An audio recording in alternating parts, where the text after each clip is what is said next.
Amigas, amigos de todo el país, muchísimas gracias por estar con nosotros. Hemos preparado en el día de hoy un programa muy especial que, por supuesto, tiene que ver con lo que está aconteciendo en el planeta, nuestra casa, la Tierra, lo que le pasa a los seres humanos de todo el mundo. El coronavirus ha movilizado a los gobiernos, a los pueblos. Mucha gente está angustiada, mucha gente está preocupada, mucha gente está viviendo el pánico, un pánico que no es para nada saludable. Hay que tomar todas las precauciones para combatir, para aislarnos de este virus. Por supuesto que sí. Estas medidas que ha adoptado el gobierno argentino tienen que ver con las precauciones, porque el virus, el coronavirus, está en la Argentina, va a ampliarse el contagio. Estoy serio, es cierto, pero no he ingresado a un terreno del pánico, porque el pánico, ¿qué haría en cada uno de nosotros? ¿Qué hace en mí? Disminuye mi sistema inmune, disminuye el sistema inmunológico, y entonces el coronavirus, si me lo agarro o ingresa en mi organismo, lo va a encontrar debilitado, y en este caso no interesa la edad que uno tiene. Estoy serio, pero alerta, cumpliendo como debe ser con todas las disposiciones e indicaciones del gobierno de la República Argentina, es decir, mi gobierno, tu gobierno, nuestro gobierno que preside el profesor doctor Alberto Fernández. Estoy serio, pero consultando a quienes saben más, no solo en la Argentina, sino en el mundo. Como te digo, te presento dentro de unos instantes un reportaje que hicimos en estos días a una de las personalidades científicas más importantes del mundo. Se trata de un argentino que vive hace 44 años en Francia, Edgardo Carosella, un científico que entrevisto hace muchos años y que me honra con su amistad. Un currículum impresionante, algunas cosas las vas a ir viendo durante el programa. Entre otros merecimientos, el doctor Edgardo Carosella es miembro de la Academia Nacional de Ciencias de Francia. Fue uno de los incorporados más jóvenes de la historia. Esa academia data de 1666, como lo van a poder comprobar. Entonces, como él actualmente, hace ya tiempo, es jefe de hematología e inmunología de uno de los hospitales más importantes del mundo, que es el Hospital San Luis en Francia. Así que a escuchar, a ver, si ustedes prefieren grabar, a una personalidad es conocida, pero no ha sido presentada como lo hacemos nosotros en este modesto programa para todos ustedes. Atención, país.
Muchísimas gracias, querido doctor, por atendernos. Sabemos de sus ocupaciones, de esta Francia que está en cuarentena. Es un inmenso placer saludarlo, querido doctor Edgardo Carosella. ¿Cómo le va? Muy bien, acá estamos, por supuesto, en cuarentena y con mucho trabajo en los hospitales, pero muy optimistas. Como siempre, usted, querido doctor, un estudioso. Quisiera en el inicio de este reportaje recordar sus inicios en la República Argentina. Desde su niñez, si usted me quiere ir contando algo, sus estudios, por cómo llega usted a ser un inmunólogo de prestigio internacional, ser incorporado a la Academia de Francia, en la Academia Nacional de Francia, que data de 1600 y pico, estar al frente del servicio de hematología y de inmunología de un hospital tan prestigioso como es el Hospital San Luis en Francia. Cuénteme un poquito su vida, doctor. Es muy simple, yo comencé en la Academia Nacional de Medicina, siendo estudiante. Mi profesor de inmunología, Alois Bachmann, me había propuesto que trabajara con él en la Academia Nacional de Medicina. Él era el jefe de servicio de inmunología. Así empecé, haciendo cosas muy simples, por supuesto, y un día el director, el doctor Alfredo Pawlowski, me propuso darme una beca para quedarme, y de la beca de Fundaleu, y empecé con una beca de Fundaleu. El tiempo pasó, yo terminé mis estudios, y un día llega el profesor Jean Bernard del Hospital San Luis a Buenos Aires, que eran muy amigos del profesor Pawlowski, y había lazos importantes entre los dos institutos, es decir, que regularmente los profesionales de la Academia Nacional de Medicina, del Instituto de Hematología, venían acá a Francia. Lo encuentro y un mes más tarde me invita a venir a París. Y así es, acepto. Yo tenía que venir por 2 años. Alfredo deseaba que retornara a Argentina, y me quedo un poco más de 2 años.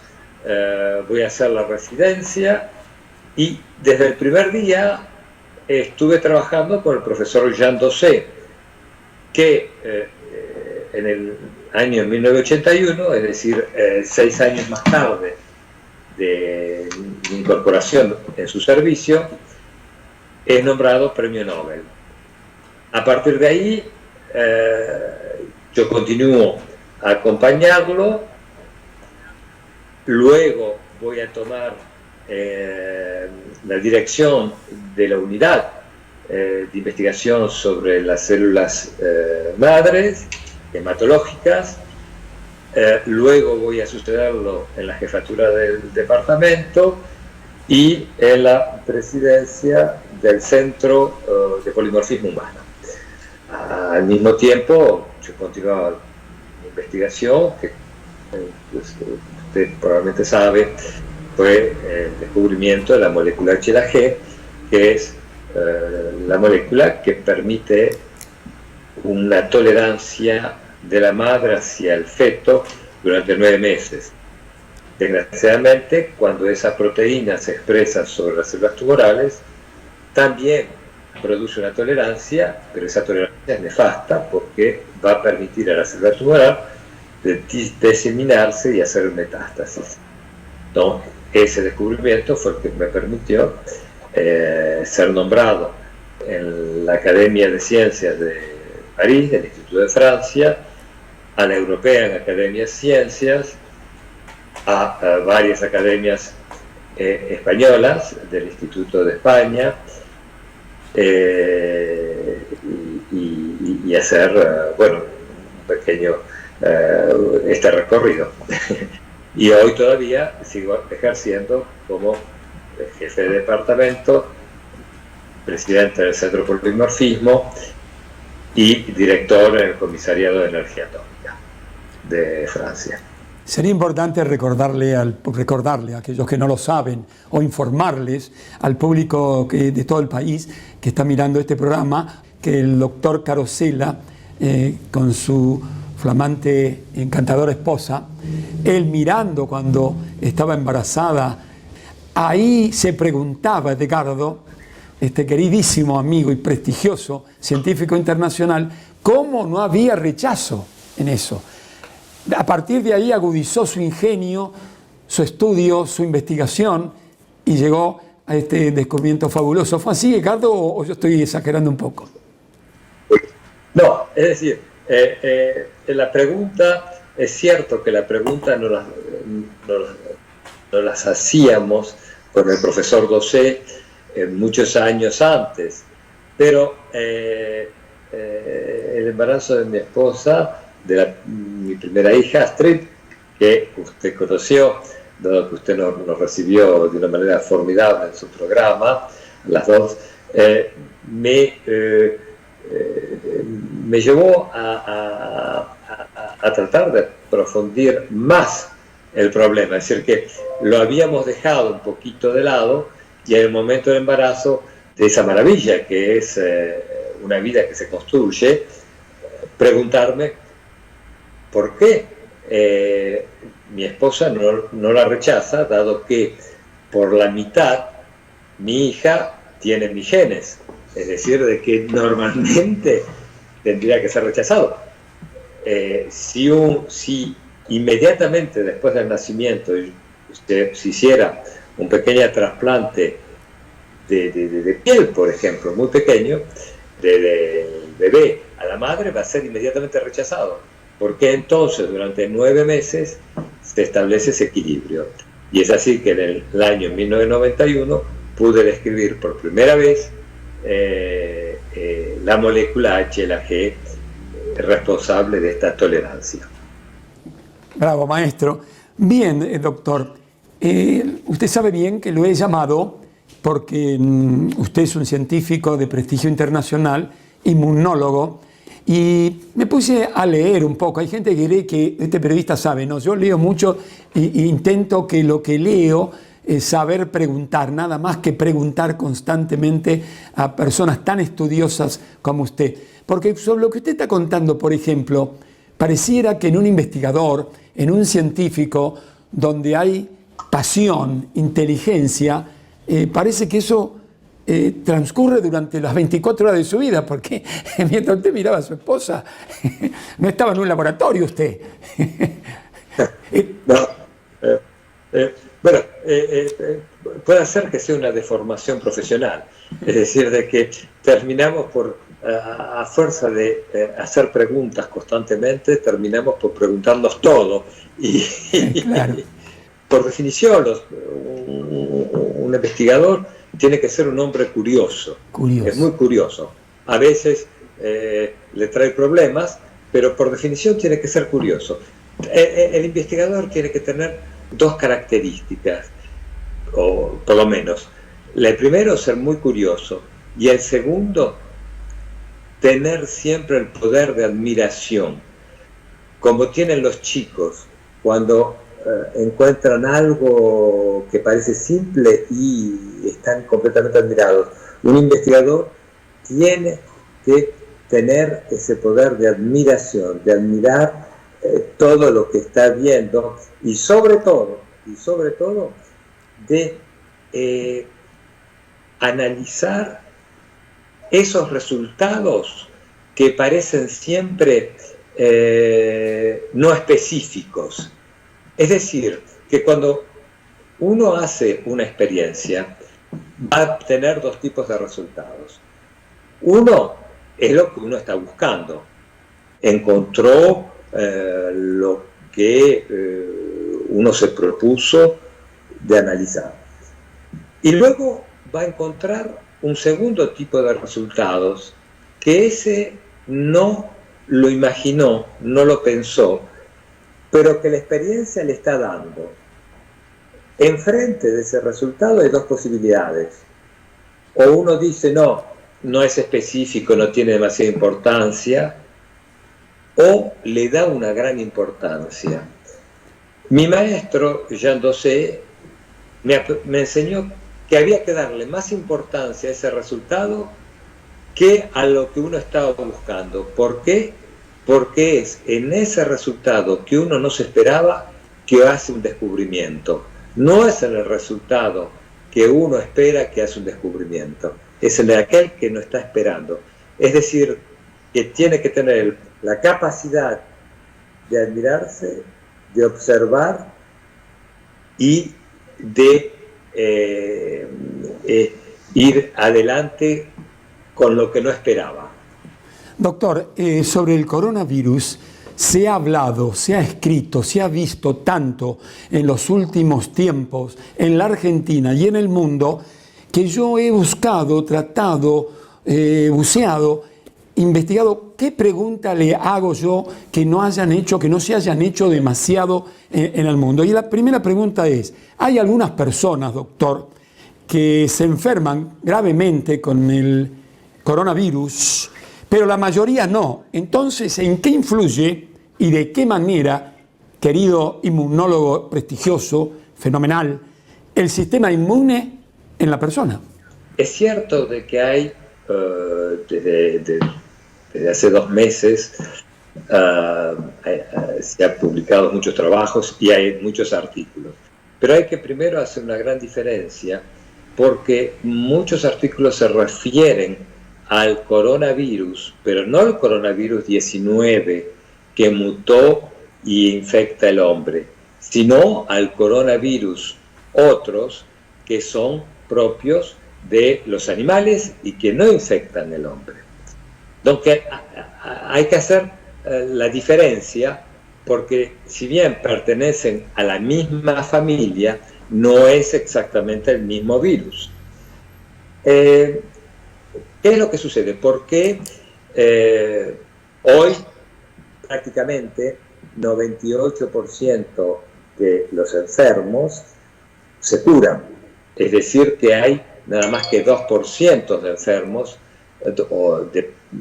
globalmente, 2% de enfermos que tienen que van a deceder. Los 2% de enfermos que van a deceder, prácticamente 90% están constituidos de personas superiores a 80 años con enfermedades suplementarias, es decir, cardíacos, diabéticos, inmunosupresivos, es decir, de que están tratados con inmunosupresores o padecen un tumor y que están también tratados, es decir, una serie de enfermedades que llevan a esos individuos, a esos pacientes, a estar frágiles. Y como el coronavirus produce una neumonía importante en un individuo fragilizado, va a ser mucho más letal. Profesor, la pregunta que viene, que tiene que ver con esto, porque estamos viviendo, la sociedad universal está en algunos lugares cayendo al pánico, es decir, a un miedo fenomenal. Ese miedo que sufre el ser humano no le hace disminuir el sistema inmunológico, no lo hace frágil. Por supuesto, es decir, de que hay un estrés colectivo, es decir, que poco a poco, y lo hemos visto en Italia, en Francia, en España, en todos los países, hay un estrés colectivo que va aumentando. Ese estrés produce una serie de radicales oxidativos que hacen que sean tóxicos para la célula, tóxicos para el ADN de la célula sobre todo, y que van a llevar a una linfopenia importante, que es la primera característica de esta enfermedad, y una inmunodeficiencia en cierta manera. Es decir, de que no es que no hay que prestar atención a esta pandemia y epidemia. No, pero hay que tomarla con calma. Es decir, que no hay que pensar en la epidemia como fue la gripe española o como pudo haber sido la peste negra. No, es decir, hay que pensar de que, bueno, es una gripe y 98% de los individuos que han contactado el virus se han curado. Encima, muchos son portadores sanos que pasan esta infección con una pequeña, un pequeño resfrío, una pequeña gripe, sin necesidad de ir al hospital. Realmente los casos que necesitan hospitalización es de alrededor de 25-30%, pero no todos los enfermos que han contractado el virus necesitan una hospitalización, seguramente que no. Doctor, usted hizo referencia a la gripe española. Mal llamada gripe española, porque en realidad los españoles no tenían nada que ver con la guerra, estaban al margen de la guerra muy bien. Y murieron en el mundo 40 millones de personas. En España hubo 800.000 infectados, murieron 300.000 españoles. Después no hubo mucha información porque por los que formaban parte de la Primera Guerra hicieron una censura. Pero la pregunta que le quiero hacer a usted, querido inmunólogo amigo, que tiene la gentileza de atenderme, me siento su amigo yo, de usted, de su esposa, de sus encantadoras niñas que conocí. Muchísimas gracias. Es justo que usted me interrogue. Entonces, doctor, hay una pregunta que me parece que es importante para la humanidad, que le voy a hacer. Mire, parece una jactancia de la pregunta, pero hay una pregunta que seguramente hay respuestas. A la gripe española, que terminó con la vida de 40 millones de habitantes en el planeta, sí. No, después el virus vino, se llevó a 40 millones de personas, dejó miles de enfermos y después se fue solito. ¿Qué explicación tiene? Exactamente. Bueno, primero tiene mucha razón en aclarar de que en realidad la llamamos la gripe española, pero es gratuitamente, porque los españoles la pasaron, pero no fueron ellos los que tuvieron el origen. En realidad lo que sucede es que hay que ponerse en esa época. Es decir, que primero la población estaba débil. Pero que... Por eso moría gente joven. Perdón, doctor, que lo interrumpo, qué irrespetuosidad. Por eso moría gente joven. Pero aparte, el problema es que cuando se infectaban, había se producía una neumonía y una neumonía bacteriana, por un lado. Pero no había antibióticos, no había respiradores. Por eso. Es decir, de que hacía una neumonía con neumococos, bueno, estaba condenado. Y es lo que sucedió con la gran parte.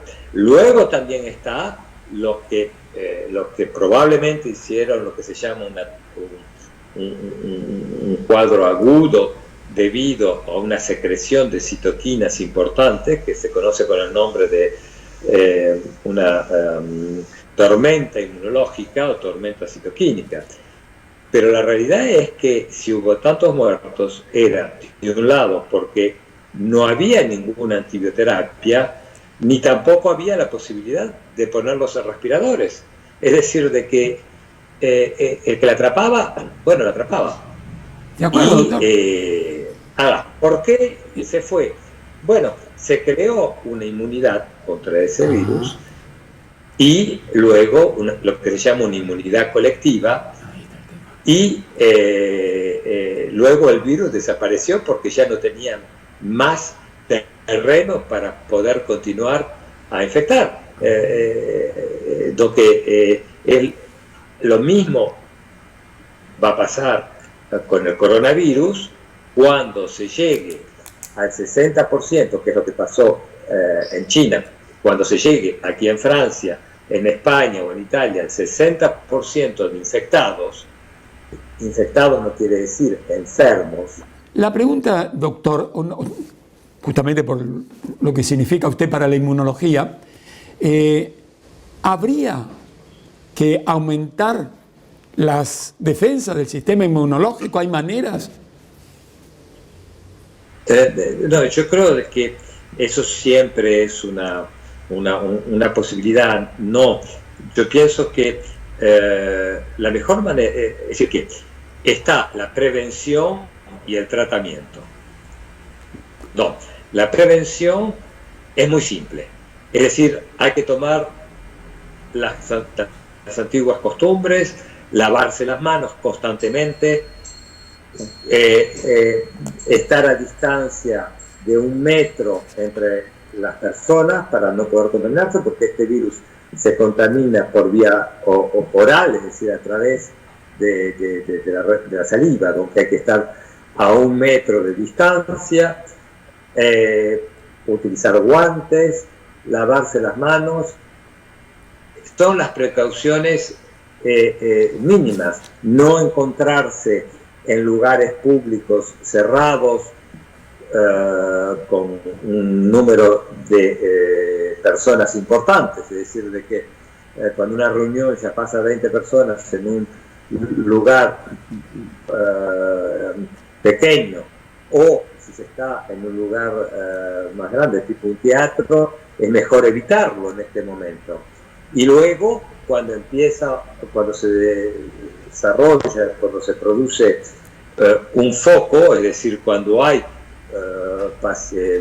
individuos infectados, hay que inmediatamente bloquear esa zona, es decir, que los que viven en esa zona no puedan salir durante por lo menos 14 días o 3 semanas.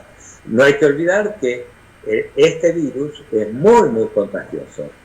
No es muy malo, pero es muy contagioso. Una persona puede contagiar 2, 3 personas y así sucesivamente. Entonces, la importancia de detectar inmediatamente cuál es el primer individuo que contaminó para bloquear la región, el sitio, y que los individuos no se desplacen de un lado al otro, aumentando los focos de contaminación. ¿Cuánto tiene que ver? Después está el tratamiento. La mayor parte de los pacientes lo pasan en su casa como si fuera una pequeña gripe, una tos, fiebre y tomando paracetamol. Es decir, que no hay grandes tratamientos. Y luego sí pasamos a los pacientes con un cuadro de deficiencia respiratoria y que necesita ser hospitalizado. Donde están los 3 niveles. Y, por supuesto, los que no tienen ninguna sintomatología, que a lo mejor lo pasan con un resfrío y nada más. Donde ahí están los 3 niveles. Donde hay en realidad un solo nivel en el cual va a necesitar ser hospitalizado porque hay una real urgencia. ¿Cuánto tiene que ver, querido doctor, cuánto tiene que ver la educación, el sentido de comunidad y el amor entre los seres humanos, palabra que no se usa mucho, ¿no? Absolutamente, porque esta pandemia despertó en todos los individuos el sentimiento de muerte, que desde hace 75 años, prácticamente después de la Segunda Guerra, no se tenía. Es decir, de que había el sentimiento de muerte individual, pero no colectivo. Esta pandemia despertó este sentimiento, pero al mismo tiempo despertó los mismos desconfianzas hacia el otro, tratando de no acercarse, totalmente lo contrario, alejarse y replegándose en uno mismo, que es lo que también hay que evitar. hay que respetar una distancia de 1 metro, pero no hay que poner una distancia de infinito o muchos metros hacia el otro. Y en todo caso, el saludo, que es tan importante, que podría perdurar a través de la historia, del tránsito de estos caminos por la vida, con el abrazo del corazón, de la mente hacia el otro, ¿no, doctor? Por supuesto. De todas maneras, cuando esta pandemia va a terminar, no vamos a ser los mismos después que lo que fuimos antes, ni en el aspecto económico y la visión de la globalización, ni en el aspecto humano vis-a-vis de el otro, que forma parte integrante de nosotros mismos. Qué lindo mensaje este final. Bueno, doctor, ¿hay reuniones en Francia, en la academia, por este motivo? Por supuesto, ahora por supuesto que todas las actividades se han terminado, es decir, a partir de ayer no tenemos ninguna actividad en la academia, todas las actividades se hacen por teletrabajo, estamos confinados en nuestro domicilio, salvo los médicos que podemos movilizarnos, por supuesto, pero si no, la población entera está confinada a su domicilio. Hasta ahora, estos 2 meses, trabajamos mucho en reuniones para comprender la enfermedad, las diferentes etapas, para ciertos laboratorios, como es el Instituto Pasteur, trabajar sobre la vacuna, y los otros laboratorios, es decir, universitarios hablo, trabajando sobre las moléculas que conocemos, antivirales, para saber cuáles podemos emplear. Algunos ensayos clínicos se han realizado con esas moléculas antivirales, otros están en curso, es lo que nos permite poder emplear probablemente en las semanas que vienen, que van a ser muy difíciles porque el número de pacientes van a aumentar, emplear esas moléculas que las conocemos, ¿no es cierto?, en el tratamiento del coronavirus. Profesor, como argentino, ¿usted cómo ve las medidas que está tomando el pueblo argentino a través de sus gobernantes? Están oficialistas, opositores, científicos. ¿Cómo aprecia eso cuando todavía Argentina no tiene un tema, no ha llegado el momento, afortunadamente por ahora, de la gravedad que hay en otros países? ¿Cómo ve el accionar nuestro? Pienso que es la preocupación que han tomado los dirigentes políticos y los científicos, es una muy buena preocupación, porque Argentina hoy creo que tiene 66 casos nada más, con 2 muertos. Pero no hay que olvidar que hasta hace 3 o 4 semanas Italia tenía muy pocos casos y en este momento tiene 27.000, prácticamente 28.000 casos. Y cuando uno pasa un cierto nivel de casos, es decir, cuando se está aproximando a 80 casos o 100 casos, la curva va muy rápida. Es el caso también que le pasó a España, que está en este momento con prácticamente 10.000 casos y tenía muy pocos. Lo que la preocupación de la clase dirigente y política argentina y los científicos es una muy buena preocupación, y yo diría que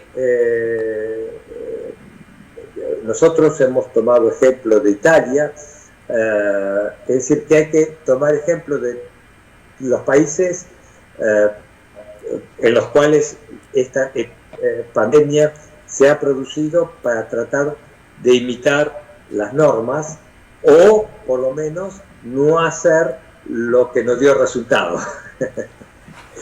que hubo muchas, es decir, para estar más operacionales.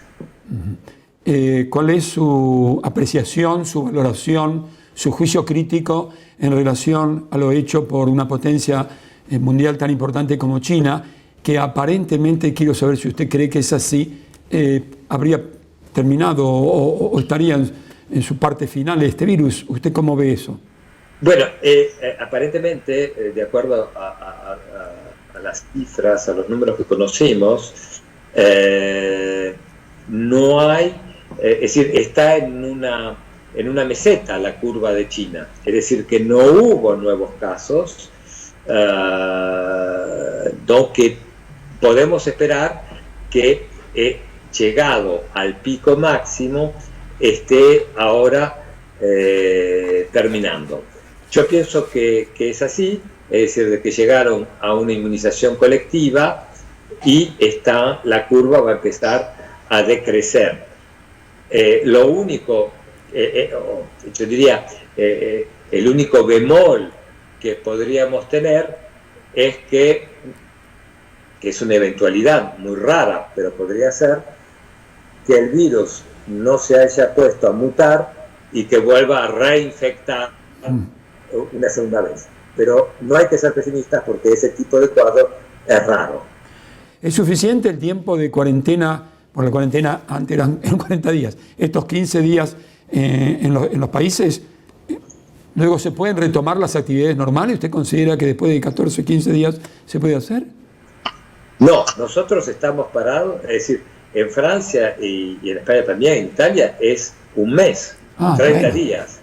Es decir, que estamos prácticamente más cerca de los 45. Los 14 días fueron para aquellos que no tenían ningún síntoma, pero que estuvieron en contacto con enfermos. Entonces se los separaba durante 15 días. Y si durante esos 15 días no tenían ningún síntoma ni nada de enfermedad, bueno, se consideraba que no habían sido contaminados.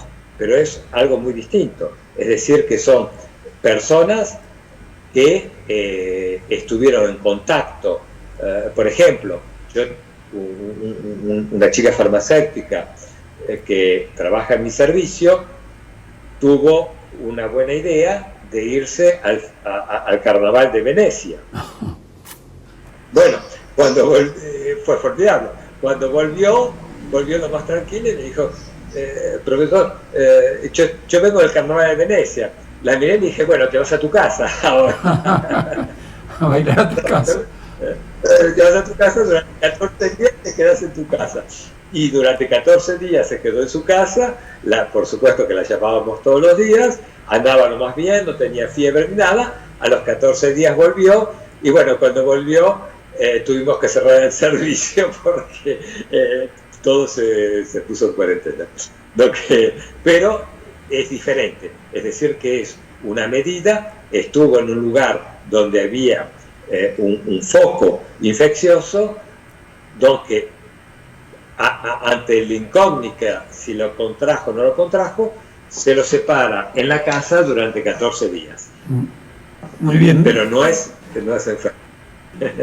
Profesor, bueno, lo último que quiero comentarle y escuchar su opinión es que es medio gracioso y no lo es tanto, que tenemos que estornudar sobre el codo, ¿no es así? Exactamente. ¿Y por qué nos saludamos con el codo? Bueno, hay muchas maneras de saludarse, los chinos se saludan con el pie, otros se saludan con las nalgas, cada uno todo a su gusto, pero sobre todo no hay que cerrar la mano del otro ni tocarle la mano y estornudar en el codo. Podríamos saludarnos con un guiño de ojo, o como hacen los japoneses, ¿no? También. Inclinándonos hacia el otro ser humano, inclinarnos hacia el otro ser humano. Exactamente, podemos hacerlo también. Cada cultura elige su manera de saludarse. Pero yo vi al presidente de los Estados Unidos y todos saludando con el codo, y resulta que estornudan sobre el codo y después se saludan con el codo. Es medio gracioso. Bueno, lo que pasa es que en principio el codo no lo van a llevar a la boca, pero sí llevan a la nariz. Profesor, mis respetos, mi admiración, mi valoración, mi orgullo por lo que usted es como tantos científicos argentinos que están por el mundo, como fue mi amigo, tantos amigos que tengo incluso en la Academia Nacional de Ciencias de los Estados Unidos, el amigo eterno que me saluda siempre, mi amigo René Favaloro, lo tengo a usted entre mis amigos, mi saludo afectuoso a su encantadora esposa, lo felicito porque usted es un constructor maravilloso de una familia estupenda. Y bueno, ¿y sus chicas ya han formado pareja o qué edad tienen? ¿Cómo es la historia? Bueno, sí, mis chicas ahora, una de ellas se casa, la otra todavía está grande, dos que ya crecieron. No hay que olvidar que yo hace 44 años que estoy en Francia. Claro. Pero eso no cambia en nada mis sentimientos hacia Argentina. Claro, ya lo veo. ¿Piensa venir a la Argentina después de esto en algún momento, profesor? Probablemente, sí, probablemente. Es siempre un gran gusto encontrarme con amigos como usted en Argentina. Bueno, un abrazo, un saludo afectuoso a su encantadora esposa, a sus bellísimas hijas. Me acuerdo de las niñas hermosas en estudio de televisión, sonrientes y orgullosas de su padre y de su madre. Se acordaban ayer cuando les dije... fue una gran alegría, y para mí también volver a hacer un reportaje con usted es una gran alegría, es un gran placer. Bueno, mis entonces saludos a través de la distancia, con mi corazón y con mi mente. Gracias, doctor amigo. Y espero que nos veamos o en París o en Buenos Aires. En París, por supuesto, que las puertas de mi casa están abiertas para usted. Bueno, con mucho gusto, si estoy por París, esperemos que pase. Lo voy a ir a saludar, doctor. Hasta siempre, doctor. Hasta siempre. Adiós.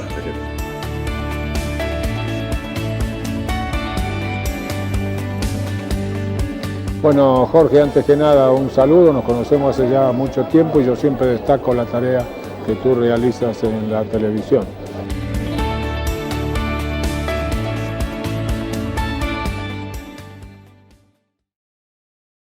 Cuidar el agua nos asegura el futuro. Es un mensaje de la Federación Nacional de Trabajadores de Obras Sanitarias, FENTOS. Coto, una empresa 100% argentina que ha sabido crecer al ritmo del mundo actual y ofreciendo la mejor calidad al mejor precio. Coto es más que supermercados, es una gran familia argentina que crece pensando en su país. Coto, yo te conozco, ahora conocenos vos.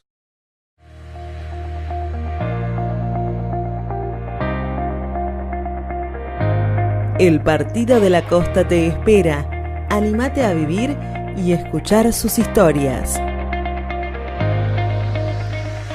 En La Lucila, Campos de Mar, complejo de cabañas rodeado de bellísimos espacios verdes, diseños únicos y de calidad, una invitación a compartir en familia o con amigos, un lugar pensado para ofrecer a sus huéspedes comodidad y confort. Campos de Mar lo espera en La Lucila para que disfrute la tranquilidad y el buen servicio.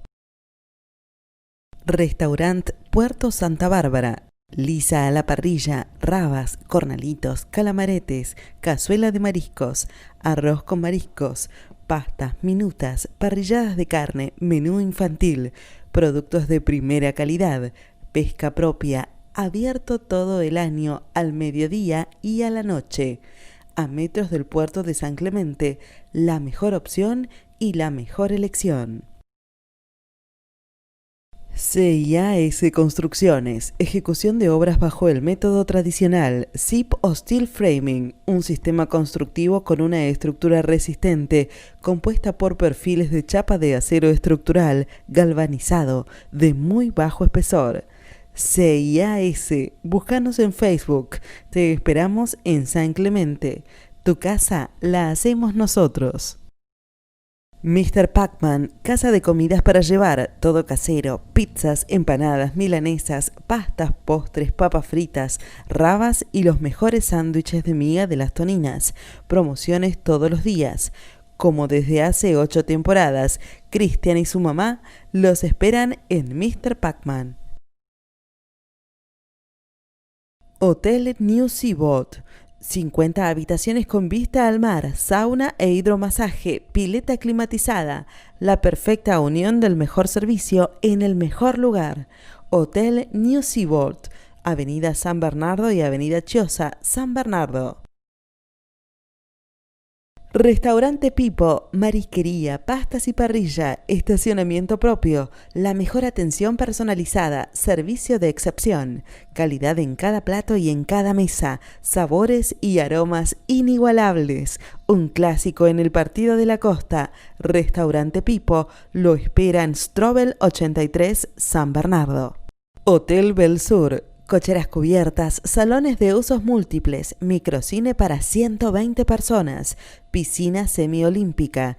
En Belsur encontrará el equilibrio justo entre calidad y precio, combinados con la mejor atención. Entretenimiento y diversión para todas las edades, al aire libre o en interiores. Shows musicales en vivo, canchas de tenis y de vóley, gimnasio completo. Desde hace más de 45 años creamos momentos inolvidables.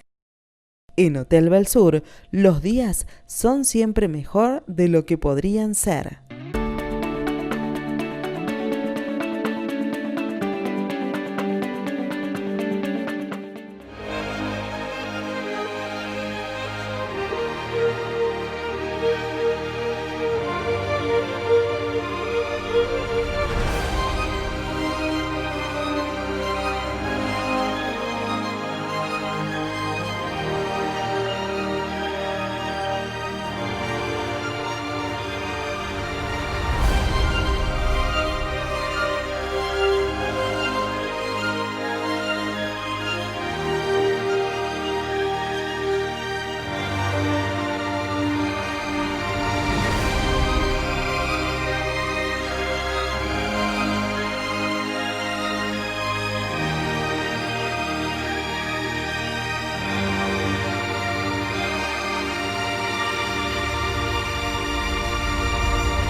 Muchísimas gracias, amigos, amigas de toda la República Argentina, por compartir este tiempo con nosotros. Hace unos días le decía a mi nieto adorado, Tomás Agustín Landereche: mirá, querido nieto, esto quiere ir dejándote en la vida tu abuelo Jorge. Cuando tienes un problema, si te haces problemas, tienes dos problemas. Cuando tienes un problema, hay que estar preparado para afrontarlo. Los chinos dicen que si un problema tiene solución, ¿para qué te vas a hacer problemas? Y si un problema no tiene solución, ¿para qué te vas a hacer problemas? Y los chinos, cultura milenaria, que son muy pensantes, ordenados, disciplinados, que aman la vida, lo demostraron con esta pandemia. Aislaron la ciudad donde se inicia el brote del coronavirus, y el jueves dijeron, no hubo un solo caso el jueves pasado. De manera que hicieron lo que había que hacer, pero con calma, Dios nos dice, cuídate, que te cuidaré. Nada mejor entonces que compartir con todos ustedes, con esa ventana a la esperanza de que esto va a pasar y que vendrán tiempos mejores, sabiendo que este virus no hace distingos sociales y no importa si tenés $1.000 millones, si te agarra te liquida igual, la plata no te salva. Pero nada mejor que escuchar esta canción. Dos notables, extraordinarios intérpretes del canto nos dan esperanzas. Es una oración que deberíamos escucharla todos los días. Atención, país.